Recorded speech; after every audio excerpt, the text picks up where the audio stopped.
नमस्कार दोस्तों, आज के इस वीडियो लेक्चर में हम पढ़ेंगे बीएससी सेकेंड ईयर के लिए कार्नोट चक्कर। तो इसका जो डेरिवेशन भी पूछा जाता है या कभी कभी इसमें जो प्रोसेस है उनका वर्क डन निकालने के लिए कह सकता है। तो चलिए शुरू करते हैं आज के इस वीडियो लेक्चर को। तो अब देखिए, जो हमारा कार्नोट इंजन है वो है क्या। पहले तो अब बात करते हैं इसकी डेफिनेशन से। हमारा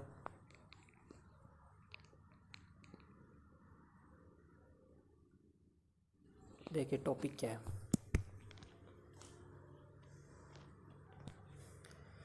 टॉपिक है कार्नो चक्कर, कार्नोट साइकिल, ये हमारा आज का टॉपिक है।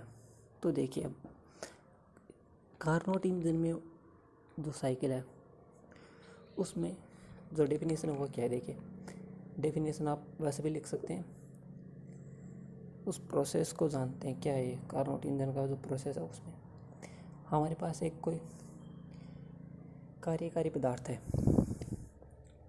उसकी निश्चित अवस्था है, उसका हमारे पास प्रेशर है, इनिशियल प्रेशर है, वॉल्यूम है और टेम्परेचर है। उस कार्यकारी पदार्थ को हम विभिन्न प्रोसेस द्वारा यदि उसको वापस प्रारंभिक स्थिति वो ग्रहण कर लेता है वो कहलाता है कार्नो चक्कर।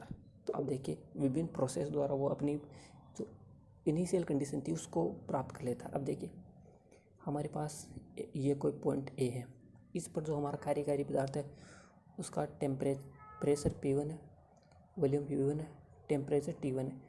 अब ये कार्यकारी पदार्थ पॉइंट ए से पॉइंट बी तक आइजोथर्मल एक्सपेंशन द्वारा पॉइंट बी तक जाता है। तो यह हो गया हमारा आइजोथर्मल एक्सपेंशन पॉइंट बी। यह है आइजोथर्मल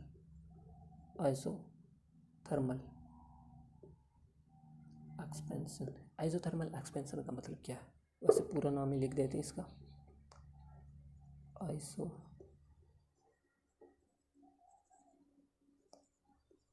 और बात करें हिंदी में तो समतापी प्रसार। समतापी प्रसार आइजोथर्मल का मतलब क्या हुआ, प्रोसेस है वो हमारा 4 टाइप का होता है। आइजोथर्मल, एडियाबेटिक, आइजोबारिक और आइजोकोरिक। आइजोथर्मल प्रोसेस होता है उसमें और टेम्परेचर कांस्टेंट होता है, और जो हमारा एडियाबेटिक होता है उसमें जो हीट होती है, चेंज इन हीट, वो 0 होता है। आइजोथर्मल हो गया। और जो आइजोकोरिक होता है उसमें जो वॉल्यूम है वो कांस्टेंट रहता है। आइजोबारिक में प्रेशर कांस्टेंट रहता है। तो ये पॉइंट ए से बी तक कोई हमारा कार्यकारी पदार्थ था, वो आइजोथर्मल एक्सपेंशन द्वारा पॉइंट बी तक पहुंचता है। तो आइजोथर्मल में जो हमारा प्रेशर चेंज होगा, वॉल्यूम चेंज होगा, लेकिन टेम्परेचर चेंज नहीं होगा। तो पॉइंट पी पर गैस, जो हमारी गैस है या पदार्थ है, उसका प्रेशर P2, वॉल्यूम V2 और टेम्परेचर T1। अब जो हमारा एडियाबेटिक एक्सपेंशन होता है वो पॉइंट बी से जो पदार्थ है वो सी तक एडियाबेटिक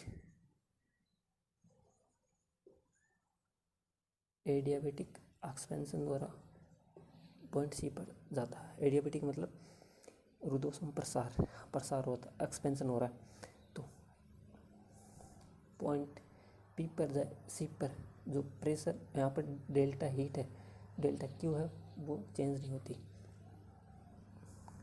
डेल्टा क्यू कांस्टेंट रहती है। तो अब देखिए, पॉइंट सी पर प्रेशर गैस है उसका P3 हो गया, P2 से P3 हो गया, वॉल्यूम V3 हो गया। अब टेम्परेचर T1 से T2 हो गया। अब देखिए, पॉइंट सी से वापस जो पदार्थ है वो पॉइंट डी तक जाता है। ये हमारा पॉइंट डी है, आइजोथर्मल कंप्रेशन। अब होता है यहाँ पर कंप्रेशन, 2 स्टेप में एक्सपेंशन और 2 स्टेप में कंप्रेशन। तो यहाँ पर है, ये है आइजोथर्मल कंप्रेशन। आइजोथर्मल जो हमारा टेम्परेचर होगा वो कांस्टेंट होगा। तो गैस जो पदार्थ है उसका प्रेशर P4, वॉल्यूम V4 और टेम्परेचर T2। और डी से वापस वह ए तक पहुंचता है बाई एडियाबेटिक कंप्रेशन, ये है एडियाबेटिक कंप्रेशन। अब देखिए हमारा एडियाबेटिक का ग्राफ होता है, एडियाबेटिक का ग्राफ आप देख रहे होंगे, यह आइजोथर्मल का ग्राफ, यह एडियाबेटिक का, ये आइजोथर्मल का और ये एडियाबेटिक। अब देख रहे हो एडियाबेटिक का ग्राफ है वो जो आइजोथर्मल का ग्राफ है उससे जल्दी उसका जो स्लोप है वो शार्प होता है। ये आइजोथर्मल का है तो ये एडियाबेटिक है, उसका जो स्लोप होगा वो शार्प होगा। देख सकते हैं यहाँ पर ये इस तरह डीके हो रहा है, लेकिन यहाँ पर आइजोथर्मल एक अचानक से ज़्यादा हो रहा है।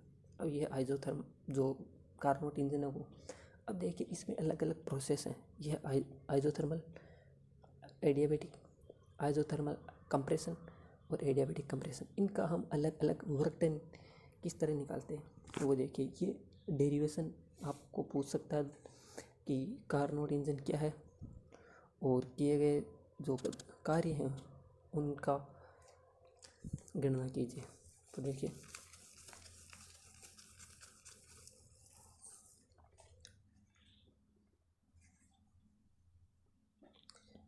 अब है हेडिंग दीजिए, वर्क डन इन आइजोथर्मल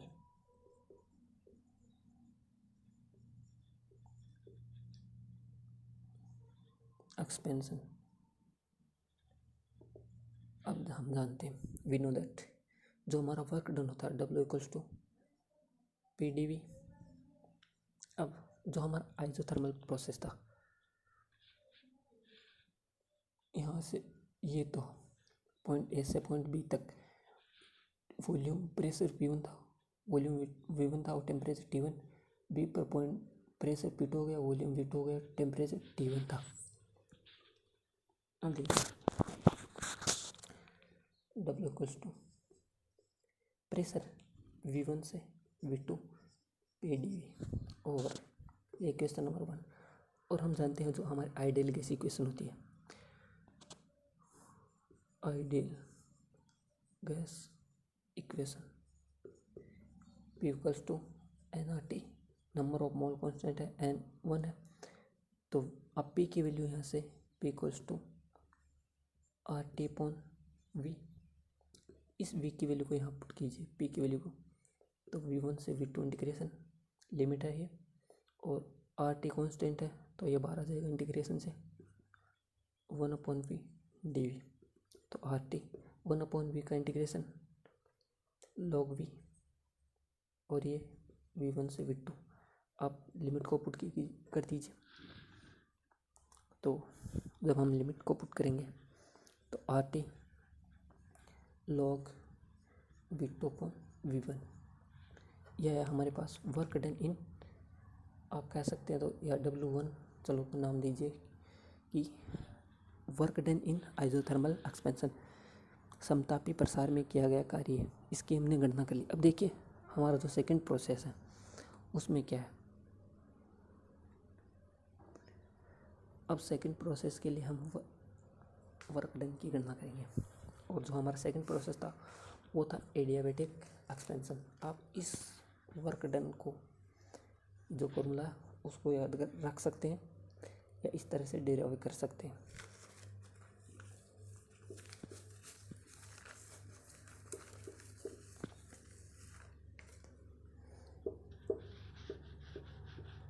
હવે वर्क डन इन एडियाबेटिक एक्सपेंशन, तो W = PdV। अब देखिए हमारी जो एडियाबेटिक प्रोसेस होता है उसमें एक रिलेशन होता है PV गामा = कांस्टेंट, आपने पढ़ा होगा। और यहाँ पर जो हमारा आइजोथर्मल प्रोसेस है वो पॉइंट C से पॉइंट B से पॉइंट C के लिए, तो देखिए पॉइंट, इसको इधर बना लीजिए, ये हमारा पॉइंट B है, ये पॉइंट C है, इसके लिए आइजोथर्मल एक्सपेंशन हो रहा था। तो पॉइंट B जो B था उस पर गैस का प्रेशर P2 था, वॉल्यूम V2 था, टेम्परेचर T1 था। और इसी तरह पॉइंट C था, उस पर गैस का pressure P3, volume V3, temperature T2। अब वॉल्यूम चेंज हो रहा है तो वॉल्यूम V2 से V3। अब देखिए P V gamma equals to constant. अब आप यहाँ से P की वैल्यू रखिए, कॉन्स्टेंट को अब K रख सकते हैं, तो P इक्वल्स टू के वी गामा और ये आएगा के वी माइनस गामा। आप इस P की वैल्यू को यहाँ पर पुट कीजिए तो V2 से V3 के वी माइनस गामा dV के constant V minus gamma plus 1 minus gamma plus 1 V2 से V3 तक लिमिट आ गई हमारे पास। अब के 1 माइनस गामा, आप लिमिट पुट कीजिए V2 1 minus gamma minus V2 1 minus gamma. ये आ गया हमारे पास इक्वेशन नंबर एस कहे तो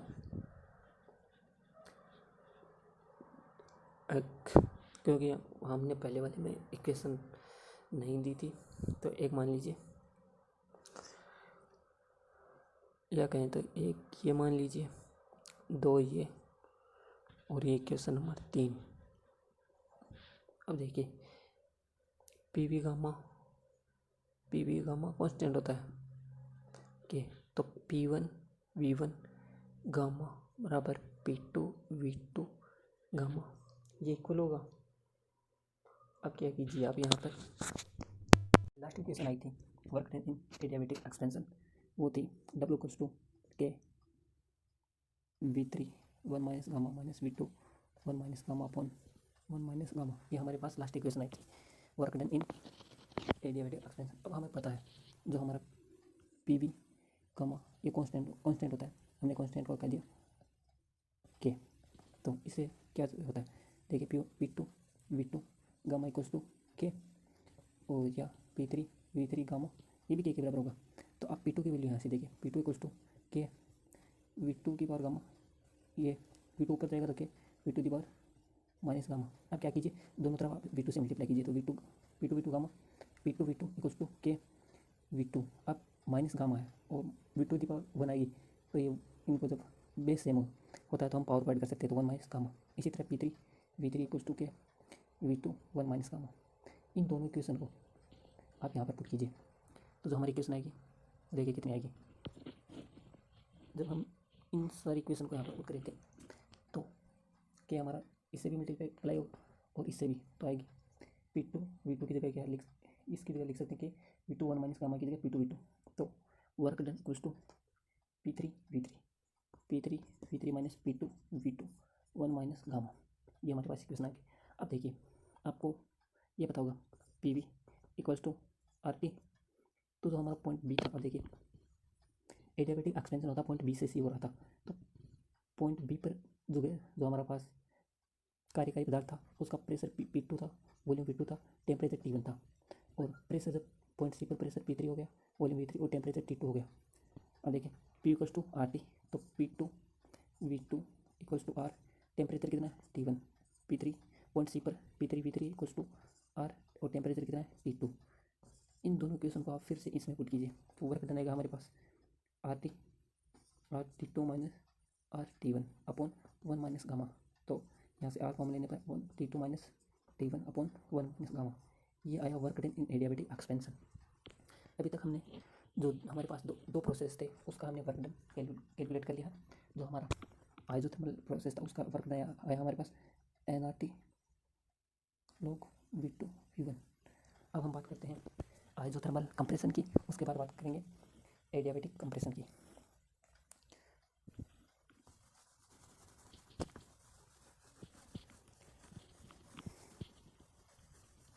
अब हम कैलकुलेट करेंगे work done in isothermal compression. तो देखिए कंप्रेशन कहाँ से हो रहा है आइसोथर्मल, ये पॉइंट सी था, सी पर प्रेशर था P3 V3, टेम्परेचर था T2 और गैस पॉइंट सी से डी आइसोथर्मल कंप्रेशन द्वारा पॉइंट डी पर पहुंच रही थी, जहाँ पर पॉइंट डी पर प्रेशर था P4, वॉल्यूम था V4 और टेम्परेचर था T2। तो work done in isothermal compression, तो ये कितना होगा हिंदी में कहें तो समतापी संकुचन संकुचन में किया गया कार्य। देखिए आगे किस तरह हम इसको सोल्व करेंगे। तो हमारे पास जो वर्क डन का जो फॉर्मूला था W equals to P D V, तो W जो हमारे पास वर्क डन था W equals to P D V. अब देखिए प्रेशर हमारे पास वॉल्यूम है V3 और फाइनल वॉल्यूम है V4, तो V3 से V4 और we know that P equals to ideal gas P equals to RT, यहाँ से P की वैल्यू रखने पर RT अपॉन V, तो इसको यहाँ पर पुट कीजिए। तो RT तो कांस्टेंट है, ये बाहर आ गया 1 upon V D we V3 से V4 RT 1 अपॉन V का इंटीग्रेशन log V V3 से ये पावर है RT log V और V3 से V4 अल्टीमेट पुट कीजिए तो ये आएगा। अब इसको सोल्व करके देख लेना। हम यहाँ पर लगाएंगे log A माइनस B, ये कर दीजिए। देखिए log upper limit V4 minus lower limit V3, तो RT log A minus log B, तो log A upon B log V4 V3, ये आ गया हमारे पास work done in isothermal compression. अब जो हमारा लास्ट प्रोसेस है वो है एडियाबेटिक कंप्रेशन। अब देखिए किस तरह की, आप एक बार फिर देखना चाहिए। तो हमारे पास जो वर्क डन का फॉर्मूला था W equals to P D V, press जो वॉल्यूम था V3 से V4 जा रहा है, इनिशियल वॉल्यूम था V3, फाइनल वॉल्यूम है V4 और पी डी वी, और हम जानते हैं PV इक्वल्स टू RT होता है। तो P की वैल्यू RT, यहाँ से RT upon B, RT constant है और इंटीग्रेशन करना हमें 1 अपॉन B का, क्योंकि यहाँ पर जो वेरिएबल है उसका इंटीग्रेशन होगा, कॉन्स्टेंट को बाहर हमने इंटीग्रेशन के बाहर कर दिया, 1 अपॉन B का इंटीग्रेशन होगा log V, और यहाँ पर हम जो लिमिट पुट करेंगे upper limit minus lower limit, तो ये यहाँ पर आएगा log A माइनस B, तो log A अपॉन B। अब देखिए लास्ट जो हमारा प्रोसेस बच गया वो है आइसोथर्म जो एडियाबेटिक कंप्रेशन। वर्क डन इन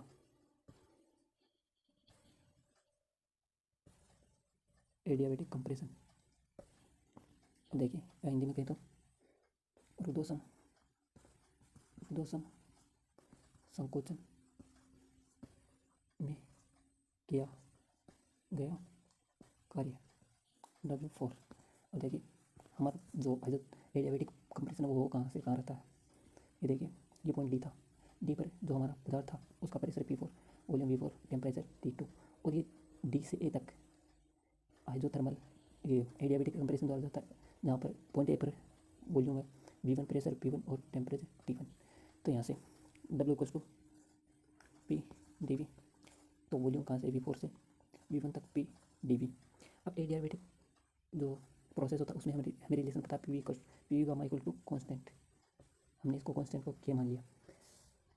अब देखिए यहाँ पर क्या करना है, हमें P की वैल्यू यहाँ पर रखनी है, तो P कितना आएगा K, ये नहीं पी वी गामा, तो ये आएगा P B माइनस गामा। तो यहाँ पर पुट कीजिए P की वैल्यू V4 से V1, P की वैल्यू हमारे पास है K, ये तो कॉन्स्टेंट है, उसको तो बाहर निकाल लीजिए, V minus gamma D V, integration क्या होगा K V minus gamma plus 1 और V4 से V1 तक, ये आएगा K V1 1 माइनस गामा और V4 1 minus gamma upon 1 minus gamma, ये आ गया हमारे पास। अब देखिए जो हमारा रिलेशन होता है हम इस रिलेशन से आगे वैल्यू फाइंड करेंगे यहाँ पर। तो P1 V1 equals to P4 V4 equals gamma भी है इक्वल्स टू K, यहाँ से P1 आप क्या कीजिए, यहाँ पर P1 देखिए P1 equals to K, V को नीचे ट्रांसफर कर दीजिए, तो V1 गामा, ये आएगा K V1 माइनस गामा। अब दोनों तरफ V1 से मल्टीप्लाई करने पर तो P1 V1 equals to K V1, और मल्टीप्लाई करेंगे तो पावर सेम होगी, तो 1 माइनस गामा। अब देखिए इसकी जगह पर क्या रख सकते हैं P1 V1, इसी तरह P4 की जगह K V1 V4 गामा, शायद नीचे वाला दिख नहीं रहा, तो इसी तरह हम यहाँ पर कर सकते हैं इसको ऊपर वाले को। और देखिए इसी तरह K हमें P4 की वैल्यू देखिए यहाँ से कितना आएगा P4 इक्वल्स टू K, यहाँ पर ट्रांसफर करके ऊपर जाने पर V4 माइनस गामा, V4 से दोनों तरफ मल्टीप्लाई करने पर तो P4 V4 equals to K V4, base same है तो पावर ऐड होंगे, तो 1 माइनस गामा। अब देखिए इसकी जगह हम K V4 1 माइनस गामा की जगह रख सकते हैं P4 V4, तो W इक्वल्स टू यहाँ पर K V1 1 minus gamma, K V1 1 minus gamma की जगह P1 V1, तो ये आ गया P1 V1 minus P4 V4 upon 1 minus gamma, और we know that PV equals to RT। अब देखिए जो हमारा पॉइंट ए था उस पर टेम्परेचर था T1, तो P1 V1 equals to RT1, और जो हमारा पॉइंट डी था वहाँ पर टेम्परेचर क्या था T2, तो P4 V4 RT2।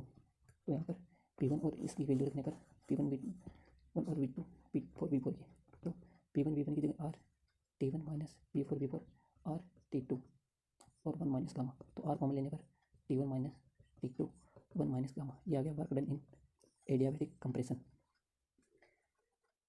अब देखिए जो हमारे सारे जो हमें वर्क डन मिले उनको हम ऐड करें, 2 पाई उनको लिखने पर देखिए कितने कितने वर्क डन हमें प्राप्त हुए थे। जो हमारा फर्स्ट प्रोसेस था वो था आइजोथर्मल एक्सपेंशन, उसमें वर्क डन आया हमारे पास W equals to NRT log V2 upon V1, और उसके बाद था एडियाबैटिक एक्सपेंशन, उसका जो वर्क डन है वो आया हमारे पास R W2 equals to R T1 नहीं T2 minus T1 upon 1 minus gamma, और जो थर्ड प्रोसेस था हमारे पास वो था आइजोथर्मल कंप्रेशन, तो W3 इक्वल्स टू, इसमें वर्क नहीं है हमारे पास RT log V4 से V3, और जो लास्ट प्रोसेस था उसमें वर्क डन है हमारे पास T1 minus T2 1 minus gamma. तो ये है वर्क डन इन जो हमारा कार्नो साइकिल था उसमें अलग अलग वर्क डन 4 प्रोसेस थे। ये है work done in isothermal expansion, work done in isothermal expansion, ये है एडियाबैटिक एक्सपेंशन, ये है work done in isothermal compression, और ये है work done in adiabatic compression. तो ये थे कार्नोट साइकिल और उसमें होने वाले वर्क डन। तो वीडियो को यहाँ तक देखने के लिए आपका धन्यवाद। अच्छा लगे तो लाइक करना, शेयर करना, और अच्छा नहीं लगे तो डिसलाइक करके जाना। धन्यवाद।